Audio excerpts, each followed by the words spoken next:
Assalamualaikum warahmatullahi wabarakatuh. Waalaikumsalam warahmatullahi wabarakatuh. Alhamdulillah wassalatu wassalamu ala Rasulillah Sayyidina Muhammad ibni Abdillah wa ala alihi wa sahbihi wa mawalah, amma ba'du.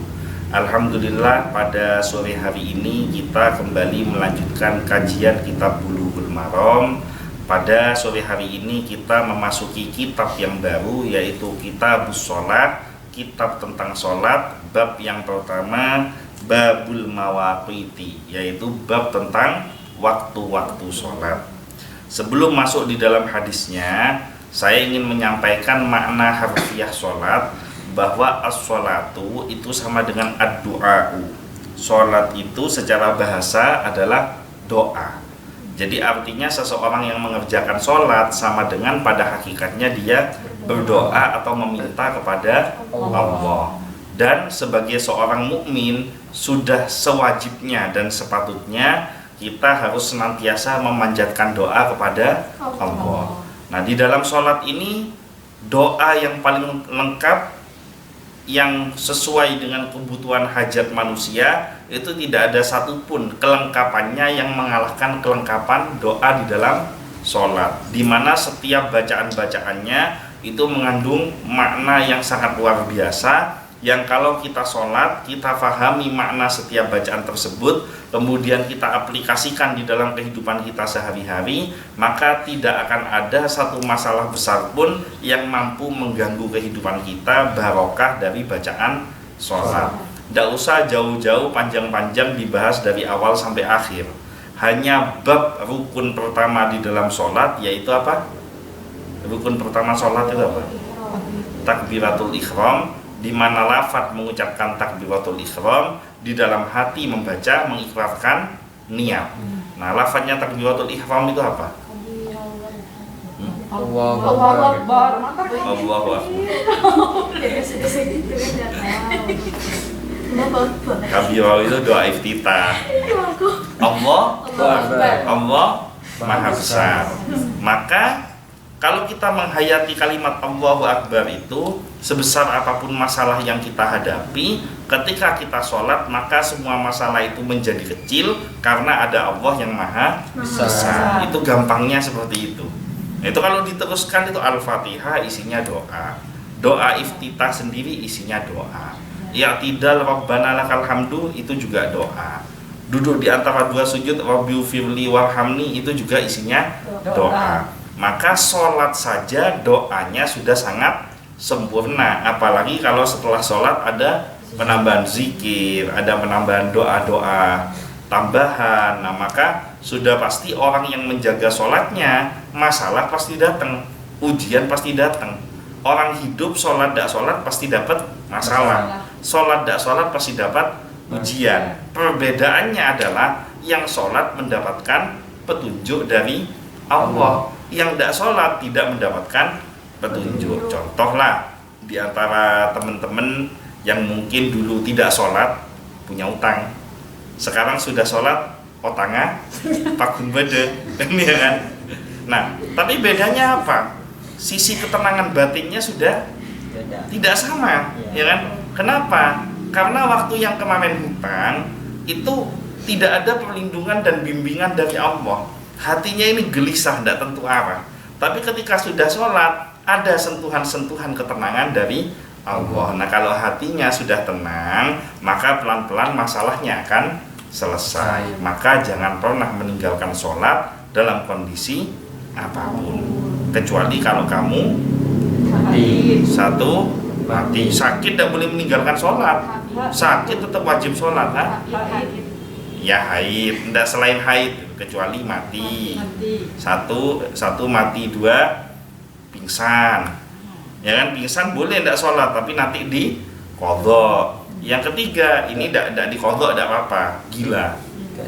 Jadi kalau umpama kamu jadi orang gila itu tidak kena kewajiban sholat. Jadi mau sholat atau mau gila? Sholat aja ya, jangan gila. Nah, hari ini kita sampai di hadis yang ke 127 di dalam kitab Bulughul Maram. An Abdullah ibni Umar radhiyallahu anhuma, dari Abdullah bin Umar radhiyallahu anhuma, anna nabiyya sallallahu alaihi wasallam, bahwa Nabi sallallahu alaihi wasallam qala, bersabda, waktu duhri, waktu duhur itu, idza zalatis syamsu, dimulai dari tergelincirnya matahari. Jadi sudah ada di ujung matahari, di puncak mulai tergelincir, nah itu sudah masuk waktu duhur. Wa kana dhilur rajuli katulihi, sampai pada waktu di mana seorang laki-laki yang berdiri itu bayangannya tingginya sama dengan orang tersebut. Jadi kalau kamu berdiri, panjang bayanganmu dengan panjangmu sudah sama, nah itu berarti sudah mulai memasuki waktu asar. Sudah mulai masuk waktu asar. Malam yahbur waktul asri. Jadi sebelum kamu berdiri bayangannya sama panjangnya dengan dirimu, maka itu belum masuk waktu asar. Wa waktul asri, dan waktu asar itu dimulai dari bayangan yang panjangnya sama dengan kita berdiri. Jadi kalau dulu udah punya Muslim Pro, kalau dulu udah ada aplikasinya, kalau dulu patokannya ya dari fenomena perubahan alam matahari. Wa waktul asri, dan waktu asar dimulai dari apa? Dimulai dari seorang laki-laki yang berdiri di mana bayangannya sama panjang dengan orang tersebut. Kenapa kok patokannya laki-laki bukan perempuan? Karena secara postur tubuh bayangan laki-laki akan lebih rata daripada bayangan perempuan. Jadi sabda Nabi ini selalu ada dasarnya, selalu ada alasannya. Malam tasfar wasyamsu, hingga matahari mulai menguning. Jadi kalau ini matahari kan belum menguning toh?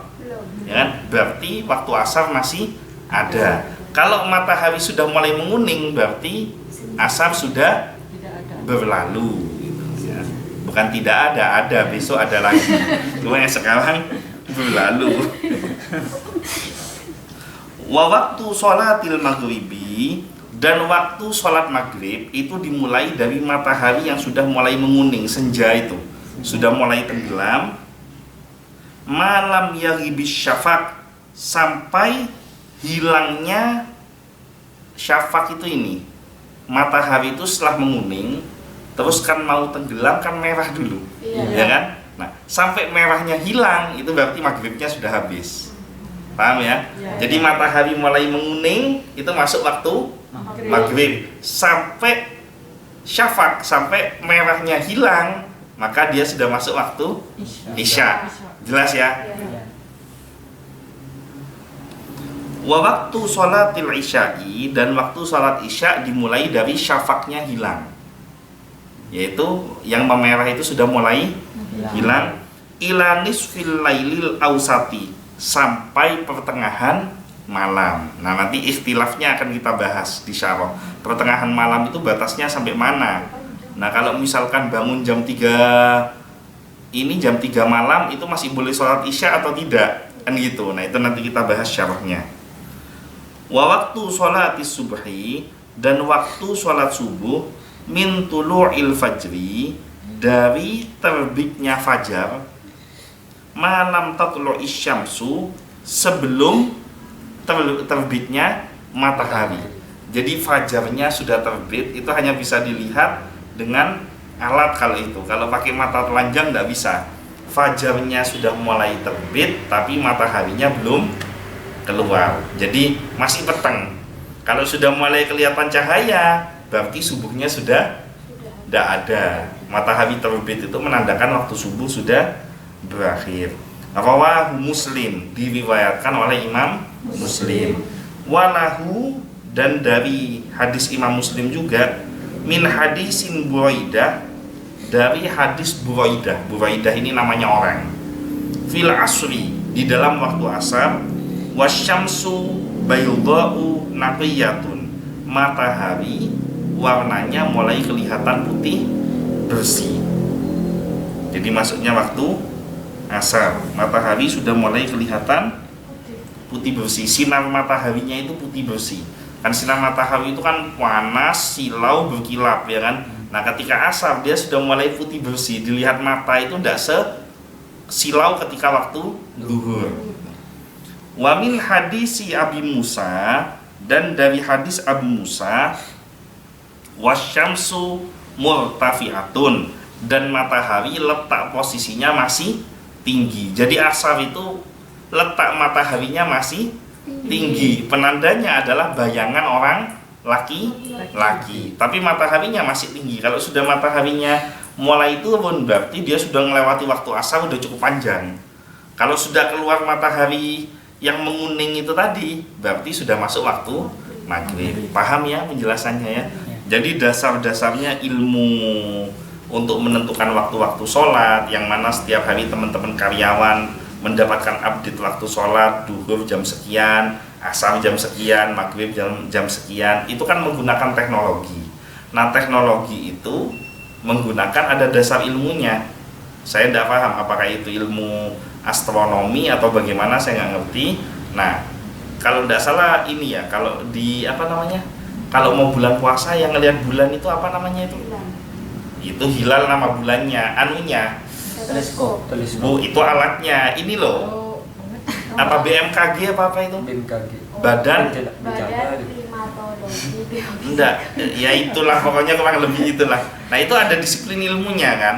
Nah disiplin ilmu tersebut dasar ilmu untuk menentukan waktu sholat. Keluar disiplin ilmu itu ya dasarnya dari sabda Nabi, yang mana kalau di dalam Al-Quran tidak ada penjelasan detail soal masalah waktu-waktu sholat. Jadi Al-Quran hanya memerintahkan untuk mengerjakan sholat dan menginformasikan jenis-jenis sholatnya, subuh, duhur, asar, maghrib, isya. Tapi waktu detailnya kapan? Nah itu ada di dalam as-sunnah. Makanya jadi orang jangan petentang-petenteng suka ngomong kembali ke Al-Quran. Kalau nggak ada di Al-Quran kita nggak usah pakai. Nah, kalau nggak ada di Al-Quran nggak dipakai, sholatnya terus gimana? Orang menentukan waktu sholat saja di dalam Al-Quran tidak ada, adanya di dalam hadis Nabi, di dalam as-sunnah. Nah itu kalau dijabarin lagi itu syarahnya di as-sunnah nggak ada, di ijtihad ulama ada. Makin rumit lagi itu. Sama dengan masalah zakat. Zakat itu kita kalau zakat fitrah itu pakai apa? Beras. Itu di Al-Quran tidak ada, di as-sunnah tidak ada. Bahkan di ijma' ulama pun, di ijtihad ulama zaman tabi'in dan tabi'ut tabi'in, para salafus sholih ini nggak ada. Mereka zakatnya itu pakai kurma, pakai gandum. Indonesia kan tidak pakai kurma sama gandum, makanan pokoknya. Kira-kira kalau orang desa yang sedang kelaparan, kamu bawa kurma 10 kilo dengan beras 5 kilo, yang mana yang dipilih buat dia? Beras. Pasti beras yang 5 kilo, karena di pikiran dia ini makanan pokok, kan itu toh. Nah maka zakatnya menyesuaikan. Loh kalau ikut teksnya tidak ada. Jangankan Al-Quran as-sunnah, para imam madhab, tabi'in dan tabi'ut tabi'in nggak ada penjelasan zakat fitrah menggunakan beras gitu. Ya ini menangnya kalau belajar ilmu agama diperdalam, kita jadi kaya pengetahuan sehingga tidak gampang terpengaruh dengan pendapat-pendapat yang nggak benar. Oke, kita masuk ke syarahnya. Ini paham ya soal ini teks hadisnya? Kita bahas syarah faedah. Yang pertama, waktu sholat duhur, ini saya ulangin, waktu sholat duhur dimulai dari kapan? Tergelincirnya matahari. Maksudnya tergelincirnya matahari itu gimana? Ada di tengah-tengah. Matahari ini persis di atas ubun-ubun kita. Nah dia sudah mulai menurun. Iya, ya bahasa Maduranya tergelincir itu terplecok. Sudah mulai tergelincir, terplecok sekali, tergelincir sedikit gitu. Jadi di ubun-ubun tapi sudah mulai geser, sudah mulai menurun. Itu masuk waktu zuhur. Hingga sampai bayang-bayang seseorang sama dengan tingginya. Ini waktu zuhur. Ingat-ingat ini. Soalnya kenapa? Ada satu masa kamu nanti akan masuk di satu daerah yang nggak ada sinyal. Nah besok nih kita nih masuk daerah yang nggak ada sinyal, ya, bener-bener silang, listrik nggak ada, nggak bisa nyarger handphone, sehingga kita bener-bener nggak bisa pakai aplikasi. Lingkungannya di tengah hutan, jauh dari speaker, Lah iya toh, jauh dari speaker, nggak ada ini, nggak ada kehidupan di situ, dan kita mau menentukan waktu sholat. Nah, ilmu basic ini kepake. Nah kalau kamu andalanya muslim pro, ya ada wassalamualaikum. Ini duhur apa asar ya, bosan nggak lengaan. Ini maghrib apa isya ya. Tapi kalau ada ilmu dasar ini, kamu ingat-ingat, walaupun kamu nggak pegang handphone, kamu udah tahu. Oh ini masuk waktu duhur, oh ini masuk waktu asar. Yang kedua, hadis ini juga jadi dalil waktu sholat asar dimulai ketika waktu sholat duhur berakhir. Tidak ada waktu pemisah dan tidak ada waktu istirak. Istirak itu artinya bersekutu. Jadi maksudnya nyambung. Kayak duhur asar, dusar itu. Jadi cok-coknya duhur, ya kan? Langsung polong di awal-awalnya asar gitu ya. Tidak ada istirak namanya. Jadi duhur sama asar tidak ada pemisah, tapi jangan disatukan, jangan dicampur gitu. Tetap duhur sendiri, asar sendiri. Tapi berakhirnya waktu duhur itu sama dengan dimulainya waktu asar. Oke.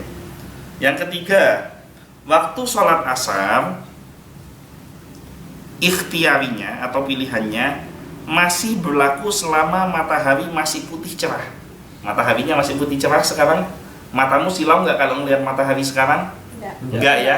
Nah kalau mata kita nggak silau, ya sekarang lagi mendung. Tapi kalau jam segini lagi nggak mendung, mata kita kan nggak silau.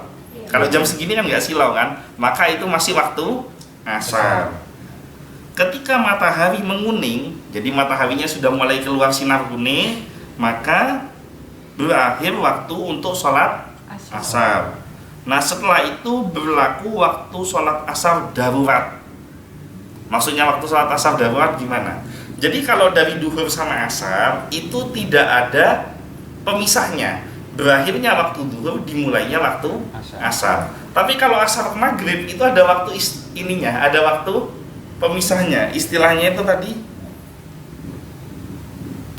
waktu ikhtiari, waktu untuk sholat asarnya selesai, ada selisih waktu yang dimana kamu tidak boleh mengerjakan sholat apapun kecuali sholat tahiyatul masjid ketika memasuki masjid, dan sholat wudhu ketika sudah wudhu. Tapi sholat-sholat yang lain sudah tidak boleh,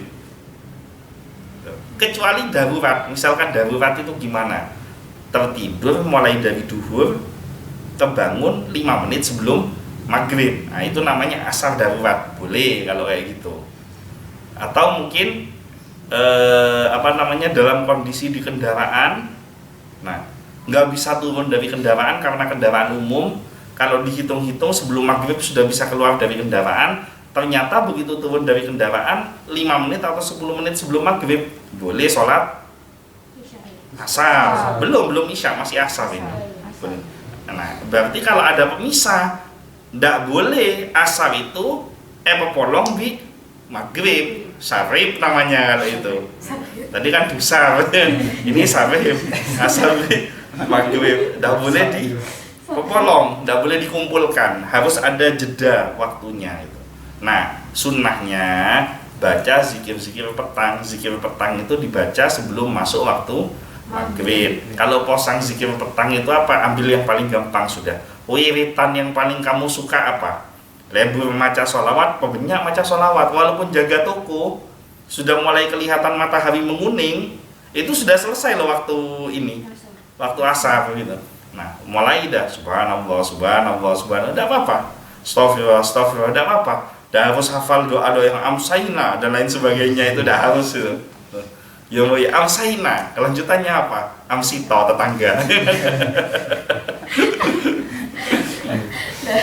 Baca Quran lebih bagus, wiritan yang kamu punya lebih bagus. Tapi kalau hafal zikir petang al-ma'surat itu juga bagus untuk dibaca. Searching aja di Google, zikir petang al-ma'surat itu ada. Sampai tenggelamnya matahari. Jadi setelah itu berlaku waktu sholat asar darurat sampai tenggelam matahari, sebagaimana hadis dari Abu Hurairah radhiyallahu anhu. Rasulullah Shallallahu Alaihi Wasallam bersabda, siapa yang mendapati 1 rakaat dari sholat asar sebelum matahari tenggelam, berarti ia telah mendapati waktu asar. Nah, ini yang dimaksud cok-koncoknya asar itu tadi. Jadi asar para tade oleh setong rakaat, ya kan? Habis gitu lewat sudah waktu asarnya. Nah lanjutkan, jangan mentang-mentang Allahu Akbar oleh setong rakaat lewat. Buat lah asar itu. Pemahaman itu sampai selesai. Itu dia sudah termasuk mendapatkan satu waktu sholat asar. Nah waktu darurat ini berlaku mereka yang memiliki udzur seperti bagi wanita haid yang baru suci. Nah ini kan udzur betul? Matahari sudah mulai menguning, ya kan? Baru selesai mandi suci, ya kan? Baru selesai mandi hadas, ya kan? Ya itu boleh sholat asar gitu. Sudah habis waktunya. Belum maghrib tidak apa-apa kerjakan. Tapi kalau yang normal begini coba-coba, ya kan?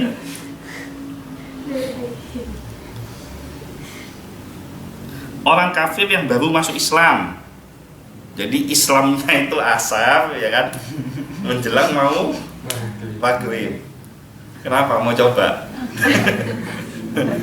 Jangan dicoba. Ya udah kalau gitu saya keluar dulu dari Islam. Nanti para mau maghrib saya masuk Islam supaya dapat waktu darurat. Tak terus kamu kalau gitu. Selanjutnya, orang yang tidur dan baru terbangun, orang yang pingsan dan baru sadar, serta orang yang terluka parah dan sibuk mengurus lukanya, mereka ini boleh sholat asar meskipun matahari sudah menguning dan dianggap sholatnya dikerjakan adaan itu maksudnya tepat pada waktunya. Kamu kalau baca niat sholat gimana? Sholli fardhul asri arba'a raka'atin mustaqbilal kiblati adaan lillahi ta'ala. Makna mustaqbilal kiblati itu apa? Kamu menghadap kiblat. Adaan tepat pada waktunya. Jadi masih masuk di dalam waktu asar. Yang keempat, waktu sholat maghrib dimulai sejak matahari tenggelam sampai cahaya merah di ufuk belum hilang. Jadi kalau sudah hilang berarti sudah Isya. Selama belum hilang berarti masih maghrib. Waktu maghrib ini berlaku durasinya kurang lebih sekitar antara 75 sampai 90 menit.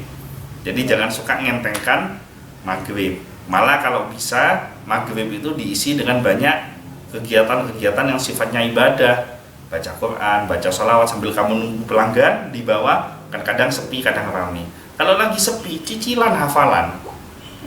Gitu loh. Itu waktu-waktu yang terbaik untuk membaca Al-Quran. Walaupun kamu sedang tidak punya beban hafalan pun dibaca aja. Waktunya hafalan nanti sudah tidak beban karena terbiasa dibaca ya. Ini mulai diamalkan ya, dibiasakan ya. Nah yang tidak punya beban hafalan, baca yang sudah dihafal. Tidak usah dimurojaah dengan ingatan, buka aja dibaca ulang. Itu tetap ceket di kepalamu. Kalau sama sekali kamu tidak pernah sentuh, ya hilang. Eman, sudah berjuang mati-matian menghafal, begitu sudah ada di kepalanya, hilang begitu saja. Kan eman. Nah cara menjaga hafalannya gimana? Dibaca. Tidak usah yang ruwet. Kamu kadang-kadang, saya harus baca 1 juz sehabis maghrib. Model kamu ya tidak akan istiqomah kalau habis maghrib 1 juz. 5 ayat, 10 ayat, tapi istiqomah.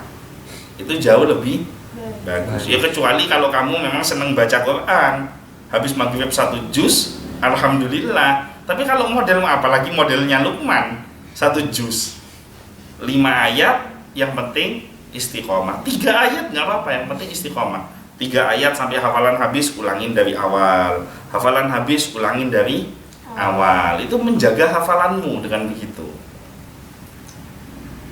Yang kelima, waktu sholat Isya dimulai dari cahaya merah di ufuk menghilang hingga pertengahan malam. Nah, jumhur ulama mengatakan bahwa pertengahan malam yang dimaksud itu sampai masuknya waktu subuh. Jadi yang terjadi pemisah antara waktu sholat itu terjadi pemisah hanya 2, yaitu antara subuh ke duhur. Itu tidak ada berakhirnya waktu subuh sama dengan dimulai waktu duhur. Subuh itu waktunya singkat. Jadi kenapa kamu sholat subuhnya jam 10:30 siang? Ya karena kan duhur ke asar kan, berakhirnya duhur, dimulainya asar. Nanti orang bingung ini aliran apa setengah 11 baca doa kunut. Jadi ada pemisahnya. Asar ke maghrib juga ada pemisahnya. Cuma kalau asar ke maghrib singkat. Kalau kalau subuh ke duhur dia panjang waktu pemisahnya. Nah untuk maghrib, berakhirnya waktu maghrib itu sama dengan isya. Berakhirnya waktu isya sama dengan dimulainya waktu subuh. Jadi pertengahan malam yang dimaksud adalah pertengahan malam sampai masuk waktu subuh. Maka tahajud, sholat malam, qiyamul lail itu ya pertengahan malam yang menjelang waktu subuh. Hadis lain yang menyampaikan, insya Allah nanti ada nyampe di hadis itu. Kalau tidak memberatkan umatku, maka akan aku perintahkan sholat isya itu dikerjakan di akhir waktu. Supaya apa? Supaya digabung antara isya dengan sholat malam. Supaya dia, kalau sholat subuh sama isya sama subuh, syasu.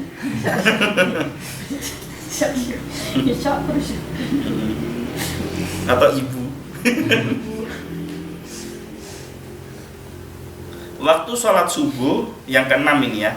Waktu sholat subuh berlaku mulai dari terbitnya fajar kedua, yang istilah umum kita pelajari waktu masih sekolah dulu namanya fajar sodik, betul. Kita kalau sekolah dengan fajar sodik kan namanya kan, itu terbitnya fajar yang kedua, yaitu matahari kelihatan itu tadi hingga matahari terbit.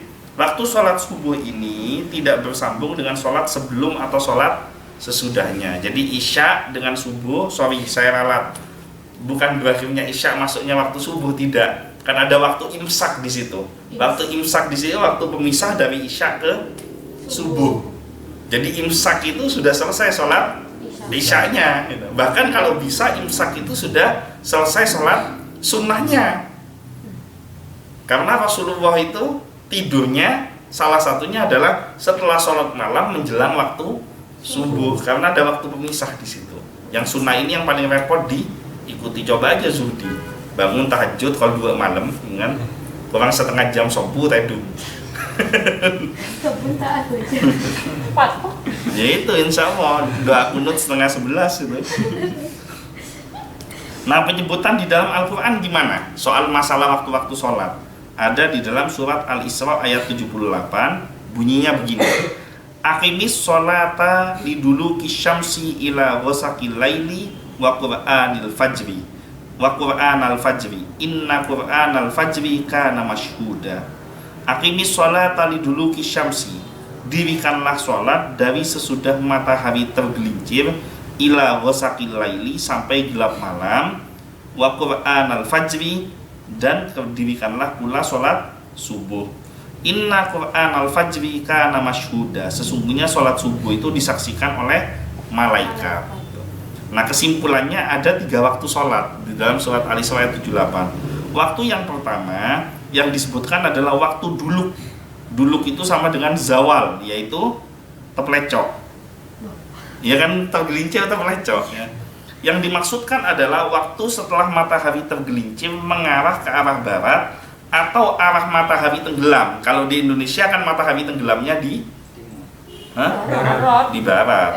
Ya kan, di Indonesia matahari tenggelamnya di barat. Kalau di Arab matahari tenggelamnya ya tetap di barat. Saya kan cuma ngetes fokus. Yang beda itu kiblatnya. Buat orang Indonesia kiblatnya di barat. Tapi kalau buat orang Amerika kan bukan di barat kiblatnya. Kan gitu. Emang tahu tak kalau di timur? Kiamat. Kalau matahari terbit dari timur kiamat gitu. Kamu nikah belum sudah langsung bahas kiamat. Jadi yang dimaksud itu mengarah ke matahari tenggelam. Adapun yang dimaksud dengan waktu pertama adalah sholat duhur yang berada di awal waktu dulu, dan sholat asar yang berada di akhir waktu dulu. Jadi yang dimaksudkan waktu dulu kisyamsi itu duhur dan asar. Waktu yang kedua adalah ghasaqil lail. Ghasaqil lail itu yang dimaksudkan adalah gelapnya malam. Sholat yang dikerjakan awal ghasaq adalah sholat Dikerjakan di awal malam sholat apa? Isya. Awal malam. Maghrib. Maghrib. Yang dikerjakan di akhir malam. Subuh. Isya. Bisa. Iya, subuh tuh pagi. Subuh itu pagi, bukan malam. Subuh tuh pagi ya. Jam Pak. 1 kan pagi. Waktu yang ketiga adalah fajar. Disebutkan dalam ayat dengan bunyi Qur'anal fajri. Yang dimaksud adalah sholat fajar atau sholat subuh. Sholat disebut Qur'anal fajri karena sholat subuh adalah waktu yang disunnahkan untuk memperlama bacaan Al-Quran. Keutamaan membaca Al-Quran saat itu karena disaksikan oleh Allah, oleh malaikat malam dan malaikat siang. Jadi kalau sholat subuh cek betekulhu melono ben. Sholat subuh rakaat pertama kulhu, rakaat kedua kulhu. Tidak apa-apa kalau misal ya afdolnya kamu sholat subuh berjamaah ke Masjid. masjid. Nah, kalau imamnya ada panjang gimana? Kalau imamnya ada panjang syukur-syukur minimal kamu sudah dapat pahala jamaah. Tapi kalau salat subuh sendiri tidak apa-apa. Al-Quran atau tulisan ini atau handphone kamu letakkan di tempat sholat kamu, di depannya itu. Jadi misalkan ditempel begini ya, sebelah sini katakan kurang lebih 1 halaman, sebelah sini 1 halaman ya. Rakaat pertama baca yang sebelah kanan, rakaat kedua baca yang sebelah kiri, tidak apa-apa. Ini sebentar kok, itu paling cuma sebentar, cuma 1 halaman gini sebentar baca Al-Quran itu. Kalau lancar 5 menit selesai, malah 2 menit selesai. Saya 2-3 menit selesai sudah 1 halaman begini. Ya kalau baru belajar ngaji, ya kanan kiri bisa setengah jam sendiri. Baca Yasin. Baca Yasin. Yasin, Allahu Akbar. Saya. Ada pertanyaan sampai di sini? Ada kok. Ya. Kalau misalkan kayak di iklimnya Indonesia ini kan tidak sepanjang tahun tuh ada matahari. Menentukan waktu sholatnya kalau udah mendung kayak gini gimana? Itu dikira-kira. Kalau dulu Iya kan ada teknologi. itu kan mengira-ngira. Kan mereka jadi begini. Semua itu kan tergantung dari kebiasaan. Ya. Nah, orang yang terbiasa bangun sebelum subuh walaupun dia tidak pasang alarm atau gini bulan puasa. Puasa kan kalau bulan puasa? Iya. Soalnya ada makhluk yang tidak puasa di bulan puasa. Puasa kan ini ya, bulan puasa. Puasa. Nah, itu kamu terbiasa bangun sebelum subuh kan? Iya. Benar nggak? Iya. 1 bulan penuh kamu alarmnya sudah tersetel kan di alam bawah sadar kamu, sebelum subuh kamu akan bangun mengerjakan sahur. Nah, setelah masuk bulan Syawal kan sudah tidak puasa nih. Sebelum subuh bangun enggak? Sebelum subuh bangun enggak? Enggak. Kebangun pasti. Bapak sudah kerekam. Pasti kebangun. Cuma masalahnya kamu tidur lagi. Kan itu. Iya toh? Pasti kebangun, enggak mungkin enggak kebangun. 1 bulan penuh kamu sudah membiasakan dirimu bangun, masuk bulan Syawal pasti kebangun. Hanya masalahnya kamu tidur lagi. Nah, semestinya kebangun itu kan sudah terbiasa bangun, lanjutkan ke sholat malam semestinya. Karena udah jadi kebiasaan. Jadi sholat malam itu tidak berat. Kalau sudah masuk di bulan Ramadan, kamu ambil hikmah dari bulan Ramadan. Nah, para sahabat itu dan para salafus sholih zaman dahulu itu mereka dari saking hafalnya waktu sholat sudah terekam di alam bawah sadar, maka ketika nggak ada matahari sekalipun hati mereka itu tahu ini duhur, ini asar, ini maghrib, ini isya. Kamu sendiri kalau biasa sholat, sudah biasa sholat itu, nggak usah pegang handphone, itu terasa kok sebenarnya. Ini kayaknya udah asar nih, oh kayaknya udah maghrib nih, padahal nggak ngelihat handphone. Dan ternyata ketika dilihat beneran sudah masuk waktu asar. Kenapa? Karena sudah terbiasa tadi itu. Nah, kalau kamu sih bingung ngelihat jam berarti belum biasa sholat. Gitu ya? Itu jawabannya. Ada lagi yang lain? Ada. Bagaimana hukumnya orang yang sholatnya tidak tepat waktu, bahkan itu sering dilakukan dan setiap hari dilakukan? Contohnya saya sendiri. Kalau saya itu kan bangun jam 5 atau setengah 6, tapi setiap saya bangun itu baru sholat subuh. Dan sholat subuh itu kan akhirnya terbitnya matahari. Dan bagaimana hukumnya itu? Apakah jadi maksudnya kamu setiap hari itu usolli fardhus subhi kesiangan? Alhamdulillah ta'ala, Allahu Akbar. Gini, kalau kamu tidak sengaja kelewatan waktu subuhnya, tidak sengaja dari mulai masuk waktu subuh sampai waktu subuh habis kamu udah bangun, tidak sengaja, dan kamu muncul penyesalan yang besar. Ya Allah, kok waktu subuh kok sudah lewat, kayak khas ngomong ya Allah kayak gitu. Nah, itu ada maafu, ada pemaafan dari Allah. Kenapa? Karena kamu tidak sengaja dan kamu menyesali. Nah, yang bahaya itu tidak sengajanya betul, tapi akhirnya lama-lama menjadi sebuah kesengajaan dan kenikmatan. Jadi begitu bangun, oh sudah siang ya, tidak ada perasaan apa-apa, dan kamu nikmati ketika bangun siang gitu. Nah, semestinya kamu ada ijtihad untuk supaya bisa bangun subuh, ada jihadnya. Kalau kepingin bangun subuh tuh ada jihadnya. Gimana jihadnya? Sebelum tidur ambil wudhu dulu. Jangan buang-buang waktu tidak perlu ketika malam hari. Jangan main Mobile Legend waktu malam hari. Kecuali kalau dia nyambung subuh. Iya. Nyambung subuh main terus. Jadi mainnya sampai subuh selesai maksudnya. Ambil wudhu, habis gitu baca, minimal itu baca, katanya Nusa dan Rara, baca 3 surat. Loh itu sunnah Nabi loh. Kul huwallahu ahad, kul a'udzu birabbil falaq, kul a'udzu birabbin nas. Minimal 3 itu kamu baca. Syukur-syukur kalau dibaca yang lengkap.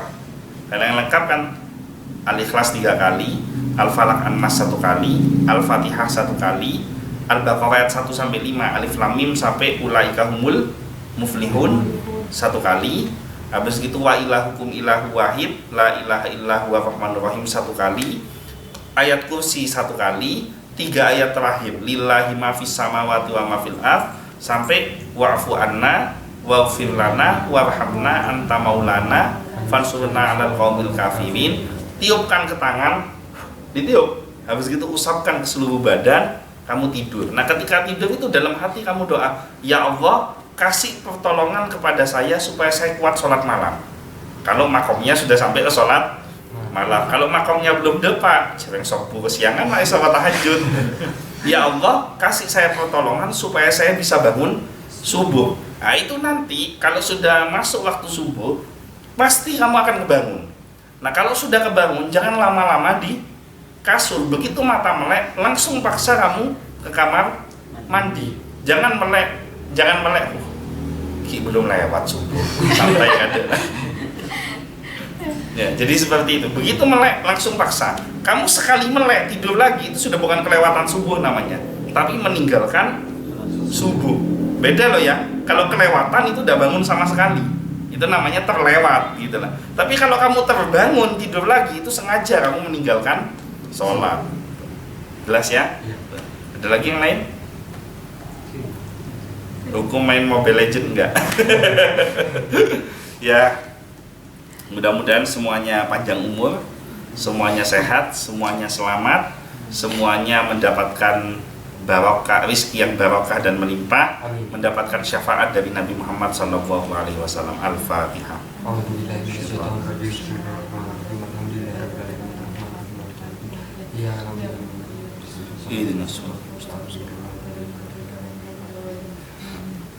Ya. Di kajian yang berikutnya kita masih akan membahas tentang adab-adab yang berkaitan dengan waktu-waktu sholat. Sekian, kurang lebihnya mohon maaf. Wallahul muwaffiq ila aqwamit thoriq. Wabillahi taufiq wal hidayah. Wassalamualaikum warahmatullahi wabarakatuh. Waalaikumsalam.